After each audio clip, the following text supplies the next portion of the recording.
परिचय।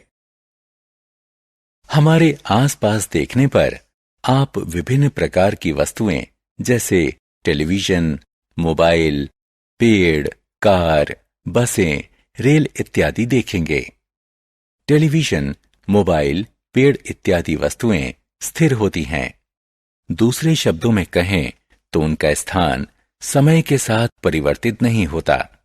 ऐसी वस्तुओं को अपनी जगह स्थिर कहा जाता है, जबकि कुछ वस्तुएं जैसे कारें, बसें, ट्रेनें इत्यादि अस्थिर होती हैं। इसका अर्थ है समय के साथ उनका स्थान परिवर्तित होता है। ऐसी वस्तुओं को गतिशील वस्तुएं कहा जाता है। आइए इस पाठ में गति एवं समय की विस्तार से चर्चा करें। उद्देश्य। इस पाठ के अंत में आप निम्न करने में सक्षम हो जाएंगे: मंद और तीव्र गति में अंतर करना, चाल को परिभाषित करना, चाल मापन करना, चाल के मात्रकों की पहचान करना, समय मापन करना।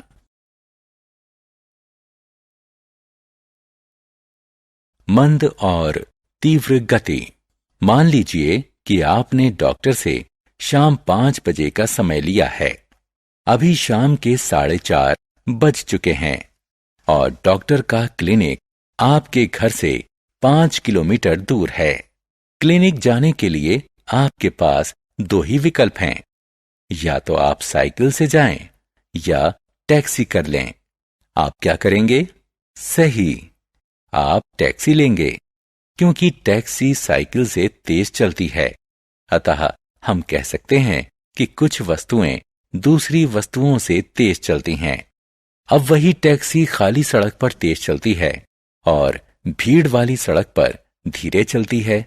अतः एक ही वस्तु एक समय तेज चल सकती है और दूसरे समय धीरे चल सकती है। कौन मंद है और कौन तीव्र है?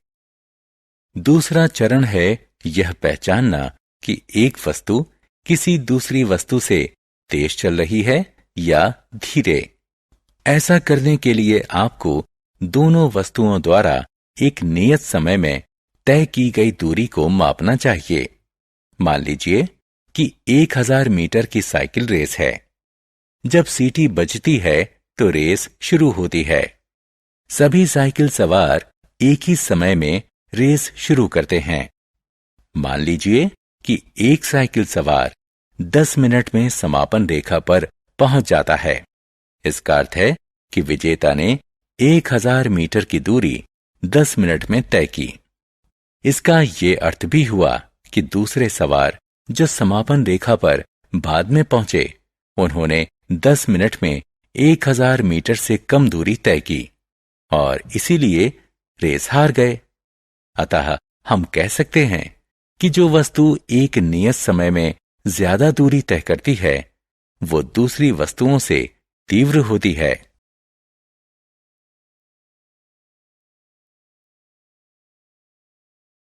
चाल। कौन सी वस्तु अन्य वस्तुओं से तीव्र गति से चलती है? इसे जानने का सबसे आसान तरीका है कि हम सभी वस्तुओं की प्रति इकाई समय में तय की गई दूरी की गणना करके उनकी तुलना कर लें। स्पष्ट रूप से जो वस्तु प्रति इकाई समय में ज्यादा दूरी तय करेगी, उसकी गति ज्यादा तीव्र होगी। मान लीजिए कि आपका भाई दावा करता है कि उसकी मोटरसाइकिल उसके दोस्त की मोटरसाइकिल से तीव्र है। उसका दोस्त इस बात से इनकार करता है।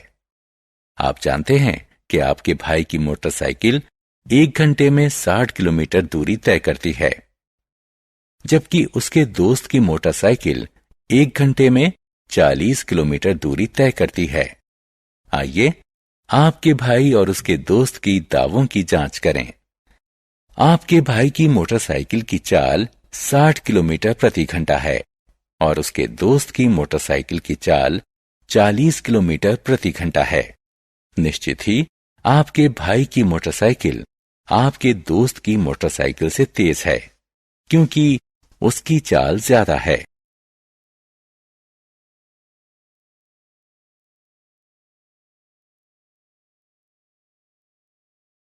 चाल मापन।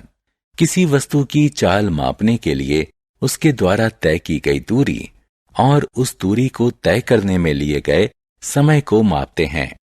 इसके बाद हम चाल का सूत्र प्रयोग करते हैं। आइए इस साधारण अभ्यास द्वारा चाल मापना सीखें। एक रेखा खींचिए। किसी दोस्त से उस रेखा पर खड़े रहने को कहिए। उससे कहिए कि वो तब तक दौड़े जब तक कि वो रुकना ना चाहे। जब वह दौड़ना शुरू करता है और जब वो दौड़ना बंद कर देता है, उस बीच लगे समय को लिख लीजिए। अपने दोस्त द्वारा चली गई दूरी को माप लीजिए। चली गई दूरी को उस दूरी को तय करने में लगे समय से भाग दे दीजिए। आपने जो गणना की है वो आपके दोस्त की दौड़ने की चाल है।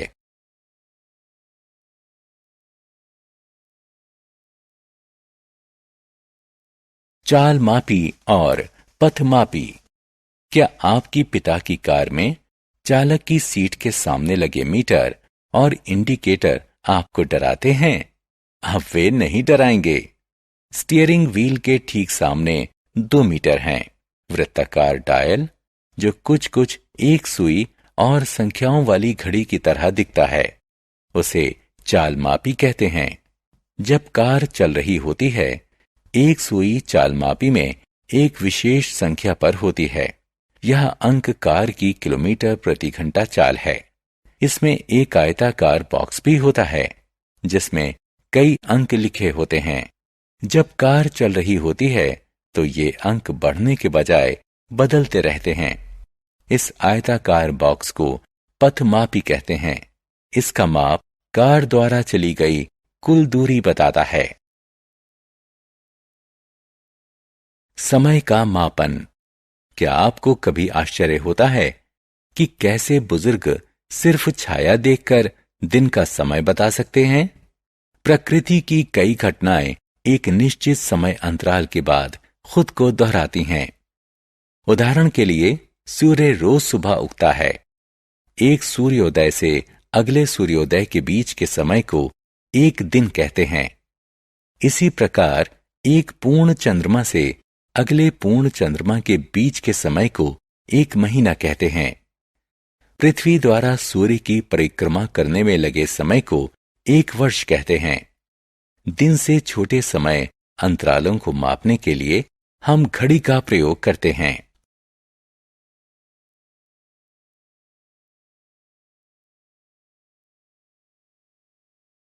समय एवं चाल के मात्रक। समय का मूलभूत मात्रक सेकंड है। इसका प्रतीक चिन्ह एस है। मिनट और घंटे समय के बड़े मात्रक हैं। 1 मिनट 60 सेकंड के बराबर होता है और 60 मिनट 1 घंटे के बराबर होते हैं। चाल का मूलभूत मात्रक मीटर प्रति सेकंड है।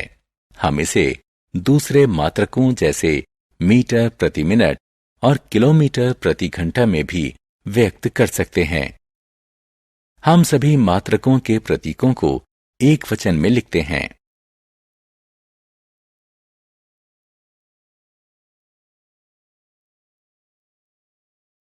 सारांश। आइए हमने जो कुछ सीखा है उसे संक्षेप में दोहराएं। कुछ वस्तुएं दूसरी वस्तुओं से तेज गति करती हैं। जो वस्तु एक नियत समय में किसी दूसरी वस्तु से ज्यादा दूरी तय करती है वह ज्यादा तेज गति से चलती है। किसी वस्तु द्वारा प्रति इकाई समय में तय की गई दूरी को उसकी चाल कहते हैं।